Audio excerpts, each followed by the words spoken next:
ഷിഹാസ്, മലയോര മേഖലകളിൽ ഇപ്പോഴും മഴ തുടരുന്നു എന്നതാണ് ആശങ്കയുണ്ടാക്കുന്ന കാര്യം. ഇന്നലെ രാത്രി ആരംഭിച്ച മഴ മലയോര മേഖലകളിൽ ഇപ്പോഴും ഇടവിട്ട് തുടരുകയും ചെയ്യുന്നുണ്ട്. ശക്തമായിട്ടുള്ള മഴ അല്ലെങ്കിൽ കൂടി ദൃശ്യങ്ങളിൽ കാണുന്ന പോലെ തന്നെ മഴ തുടരുന്നു, ഇപ്പോഴും മഴ തുടരുന്നു എന്നതാണ്. ഇപ്പോൾ ഈ ദൃശ്യങ്ങളിൽ കാണുന്നത് കോട്ടയത്തും കട്ടപ്പനയിൽ നിന്ന് ഇപ്പോൾ ഡി കുര്യാക്കോസ് എം പി നമുക്കൊപ്പം തത്സമയം തിരച്ചിൽ നടക്കുന്ന പ്രദേശത്ത് ചേരുകയാണ്. എം പി, ഇപ്പോൾ രാവിലെ താങ്കൾ അവിടുത്തെ ഒരു സാഹചര്യം പറഞ്ഞിരുന്നു. ഇപ്പോൾ എന്താണ് ഒരു അവസ്ഥ? തിരച്ചിൽ എന്തെങ്കിലും ഒരു പുരോഗതി തിരച്ചിലുണ്ടോ? മഴ ഇപ്പോഴും തുടരുന്നുണ്ടോ അവിടെ? മഴ ശാന്തമാണ്. രാവിലെ 4 മണിയോടുകൂടി തന്നെ മഴ ശാന്തമായി. അപ്പൊ അത് ആശ്വാസകരമാണ്. ഏതാണ്ട് ഒരു 5 മണിക്കൂർ സമയത്തേക്ക് ദീർഘമായ മഴ ഉണ്ടായിരുന്നു. ആ മഴ കുറഞ്ഞത് നമുക്ക് അനുഗ്രഹമാണ്. ഏതായാലും ഈ ഘട്ടത്തിൽ തെരച്ചിൽ പൂർവാധികം ഭംഗിയായി തുടരുന്നു എന്നുള്ളതാണ്. ഇപ്പൊ JCB, ഹിറ്റാച്ചി ഉൾപ്പെടെയുള്ള വാഹന യന്ത്ര സാമഗ്രികൾ വളരെ പെട്ടെന്ന് തന്നെ എത്തിച്ചേരും. ബാക്കി ഭാഗങ്ങളിൽ ഇപ്പോൾ മണ്ണ് മാറ്റി കാണാതായ ആളെ കണ്ടെത്തുന്നതിന് വേണ്ടിയിട്ടുള്ള ശ്രമങ്ങളാണ് ഇപ്പൊ തുടർന്നുകൊണ്ടിരിക്കുന്നത്. എം പി, എല്ലാവരും പറയുന്നത് ഇപ്പോൾ കോട്ടയത്ത് നിന്നാണെങ്കിലും ഇടുക്കിയിൽ നിന്നാണെങ്കിലും ഒക്കെ നമുക്ക് ലഭിക്കുന്ന വിവരം 2021-ലും 2018-ലും പോലും നമ്മൾ പ്രതീക്ഷിക്കാത്ത, കാണാത്ത തരത്തിലുള്ളൊരു വെള്ളപ്പൊക്കം, അത്തരത്തിലൊരു കുത്തിയൊലിച്ചുകൊണ്ട് മഴവെള്ളം വരുന്നു. അങ്ങനെ ഒരു സാഹചര്യം ഉണ്ടോ? അതിപ്പോൾ എന്താണ് സംഭവിച്ചത്? അങ്ങനെ ഇവിടെ മലമ്പ്രദേശങ്ങളിൽ സ്വാഭാവികമായിട്ടും അതിശക്തമായ മഴ ഉണ്ടാകുന്ന ഘട്ടങ്ങളിലൊക്കെ ഈ തരത്തിലുള്ള അത്യാഹിതങ്ങൾ ഉണ്ടാവാറുള്ളതാണ്. അപ്പൊ ഇപ്പോൾ ഇവിടെ ഉണ്ടായിട്ടുള്ളത് ഇപ്പൊ കൊടയത്തൂർ എന്നുള്ള പ്രദേശം എന്ന് പറയുന്നത് തൊടുപുഴ താലൂക്കിന്റെ ഭാഗമാണ്. ഏതായാലും അപ്രതീക്ഷിതമായിട്ടാണ് സംഭവിച്ചത്. ഏതായാലും അതിനെ സംബന്ധിച്ചുള്ള മറ്റ് മുൻകരുതലുകളൊക്കെ ഉണ്ടായിരുന്നു. പോലും ദൗർഭാഗ്യകരമായ സാഹചര്യത്തിൽ ഇത് സംഭവിച്ചിട്ടുണ്ട്. ഏതായാലും ഇനി ബാക്കി ക്രമീകരണങ്ങൾ നോക്കുക എന്നുള്ളതാണ്. താങ്കൾ ഇപ്പോൾ അടൂർ മലയിലാണോ ഉള്ളത്? അതെ അതെ അതെ. അവിടെ 2 പേരാണ് ആ വീട്ടിലുണ്ടായിരുന്നത്. 3 പേരാണ് ഉണ്ടായിരുന്നത്. 2 പേർ പരിക്കുകളോ രക്ഷപ്പെട്ടു. ഒരാൾക്കായിട്ടുള്ള തിരച്ചിലാണല്ലേ പുരോഗമിക്കുന്നത്? അതെ, 2 ആളുകളെയും അപ്പോൾ തന്നെ കണ്ടെത്തിയിട്ടുണ്ടായി. കാരണം ഗ്രഹനാഥൻ രവി, അദ്ദേഹം സ്ഥലത്ത് തന്നെ അപ്പോൾ തന്നെ രക്ഷപ്പെട്ടു. മകൻ മണ്ണിനടിയിലായിരുന്നു. പക്ഷേ അയൽവാസികൾ വന്നാണ് അദ്ദേഹത്തെ രക്ഷപ്പെടുത്തിയത്. ഭാര്യയും ഗ്രഹനാഥയുമായിട്ടുള്ള സുമതിയാണ് മിസ്സിംഗ് ആയിട്ടുള്ളത്.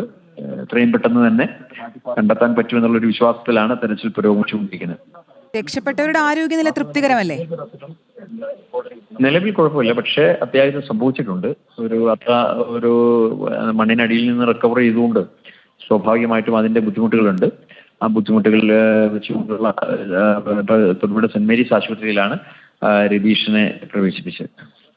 ശരി, വളരെ നന്ദി ഡീൻ കുര്യാക്കോസ് MP സാഹചര്യത്തിൽ ഞങ്ങളോട് പ്രതികരിച്ചതിന്. എന്തായാലും അവിടെ രക്ഷാപ്രവർത്തനം തുടരുകയാണ്. രാഹുൽ സുരേഷ് ഉണ്ട്. രാഹുൽ, NDRF സേനാംഗങ്ങളും ഫയർഫോഴ്സ് സേനാംഗങ്ങളും ഒക്കെ എത്തിയാണ് രക്ഷാപ്രവർത്തനം അവിടെ നടക്കുന്നത്. രാത്രിയിൽ കനത്ത മഴയായിരുന്നു, അതുകൊണ്ട് തന്നെ രക്ഷാപ്രവർത്തനം ദുഷ്കരമായിരുന്നു. ഇപ്പോഴും JCB ഒക്കെ എത്തിക്കാനുള്ള ശ്രമം എന്നാണ് MP പറഞ്ഞത്.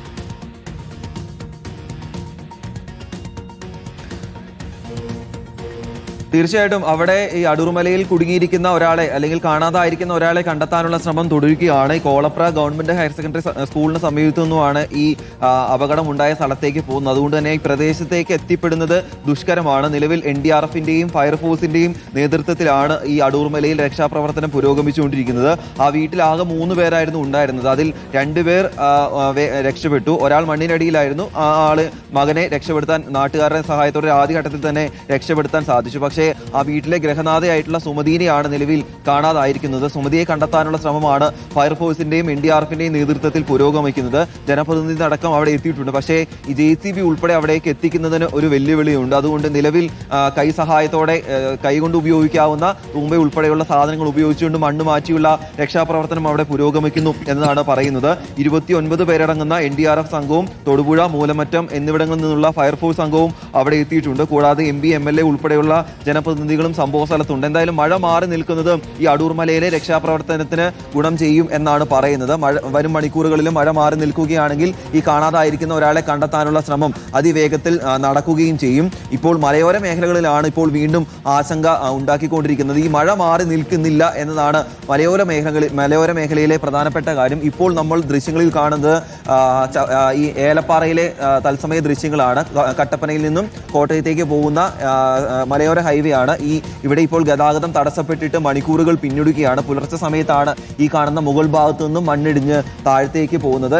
ഏലപ്പാറയിൽ നിന്നും ചെമ്മണ്ണിലേക്ക് പോകുന്ന റോഡാണ് മുകളിലുള്ളത്. ആ പോകുന്ന മുകൾ ഭാഗത്തു നിന്നും മണ്ണും കല്ലും ഉൾപ്പെടെ താഴേക്ക് പതിക്കുകയായിരുന്നു. അതോടുകൂടിയാണ് ഇവിടുത്തെ ഗതാഗതം പൂർണ്ണമായും തടസ്സപ്പെട്ടത്. നിരവധി ആളുകൾ ഇവിടെ കുടുങ്ങിക്കിടക്കുന്നുണ്ട്. രാവിലെ കോട്ടയം മെഡിക്കൽ കോളേജിലേക്ക് ഉൾപ്പെടെ പോകുന്ന ആളുകളാണ്. അവരാണ് ഇപ്പോൾ കുടുങ്ങിക്കിടക്കുന്നത്. ഈ വാഹനത്തിലുണ്ടായിരുന്ന ബസ് ഡ്രൈവർമാരൊക്കെ നമ്മുടെ കൂടെ ചേരുന്നത്. എപ്പോഴായിട്ട് രാവിലെ വന്നേ?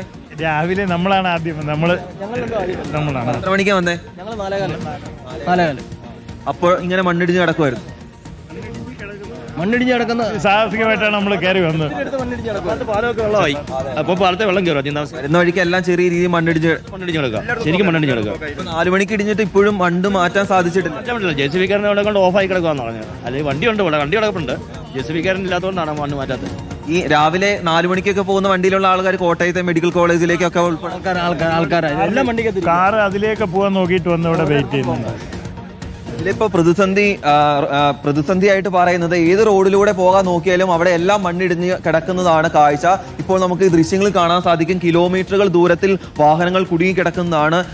ഈ കോട്ടയം മെഡിക്കൽ കോളേജിലേക്ക് ഉൾപ്പെടെയുള്ള ആളുകൾ ഈ വിവിധ ആവശ്യങ്ങൾക്ക് കോട്ടയത്തേക്ക് പോകുന്ന ആളുകളൊക്കെയാണ് ഇവിടെ കുടുങ്ങിക്കിടക്കുന്നത് എന്നതാണ് എടുത്തു പറയേണ്ട കാര്യം. പ്രധാനപ്പെട്ട റോഡുകൾ അത് ദേശീയപാതയാണെങ്കിലും സ്റ്റേറ്റ് ഹൈവേ ആണെങ്കിലും അതുകൂടാതെ മലയോര മേഖലയിലൂടെയുള്ള ചെറിയ വഴികളാണെങ്കിലും ഈ വാഹനങ്ങളിലുള്ള എല്ലാ ആളുകളും കുടുങ്ങിക്കിടക്കുന്നു എന്നതാണ് എടുത്തു പറയേണ്ടത്. ചേട്ടാ, എവിടേക്ക് പോകാൻ കുടുങ്ങിക്കിടക്കുവാണല്ലേ? ആവശ്യങ്ങൾക്കൊക്കെ പോകുന്ന ആളുകളാണല്ലേ ഉള്ളത്? ഹോസ്പിറ്റലിലോട്ട് പോകാനായിട്ടായിരുന്നു, ബ്ലഡ് കൊടുക്കാനായിട്ട് പോകാനായിട്ടായിരുന്നു. ഇങ്ങനെയുള്ള ആളുകളാണ് കുടുങ്ങിക്കിടക്കുന്ന ഭൂരിഭാഗം ആളുകളും. ഈ ബസ്സുകളിലെല്ലാം തന്നെ നിറച്ച ആളുകളുണ്ട്. ആശുപത്രി ആവശ്യങ്ങൾക്കും വീട്ടിലെ ആവശ്യങ്ങൾക്കൊക്കെ പോകുന്ന ആളുകളാണ് ഇങ്ങനെ കുടുങ്ങിക്കിടക്കുന്നത്. കാറുകളുണ്ട്, വലിയ വാഹനങ്ങളുണ്ട്. അങ്ങനെ കിലോമീറ്ററുകൾ നമുക്ക് കാണാൻ പറ്റാത്ത കിലോമീറ്ററുകൾ ദൂരത്തിൽ ഇങ്ങനെ വാഹനങ്ങൾ കുടുങ്ങിക്കിടക്കുന്നു. പക്ഷേ ഇപ്പോഴും ഈ സംഭവം നടന്ന് 3 മണിക്കൂർ പിന്നിടുമ്പോഴും പ്രേക്ഷകർ കണ്ടുകൊണ്ടിരിക്കുന്നത് ഗതാഗതം തടസ്സപ്പെട്ടിട്ടുണ്ട്. സംസ്ഥാനത്തിന്റെ പലയിടങ്ങളിൽ നിന്ന് ഇപ്പോൾ ഏറ്റവും കൂടുതൽ ദുരിതം റിപ്പോർട്ട് ചെയ്തിരിക്കുന്നത് കോട്ടയത്ത് നിന്നും ഇടുക്കിയിൽ നിന്നുമാണ്. അവിടുത്തെ ദൃശ്യങ്ങളാണ് കണ്ടുകൊണ്ടിരിക്കുന്നത്. പത്തനംതിട്ടയിലും കനത്ത മഴയാണെന്നുള്ള വിവരം ലഭിക്കുന്നു. കോന്നിയിൽ നെല്ലിക്കാപ്പാറയിൽ മണ്ണിടിച്ചിൽ എന്നുള്ള വിവരങ്ങൾ ലഭ്യമാവുന്നുണ്ട്. സീതത്തോട് വീടുകൾ വെള്ളം കയറി എന്നടക്കമുള്ള ഏറ്റവും പുതിയ വിവരങ്ങൾ ലഭ്യമായിക്കൊണ്ടിരിക്കുകയാണ്. ശക്തമായ മഴ തുടരുകയാണ്.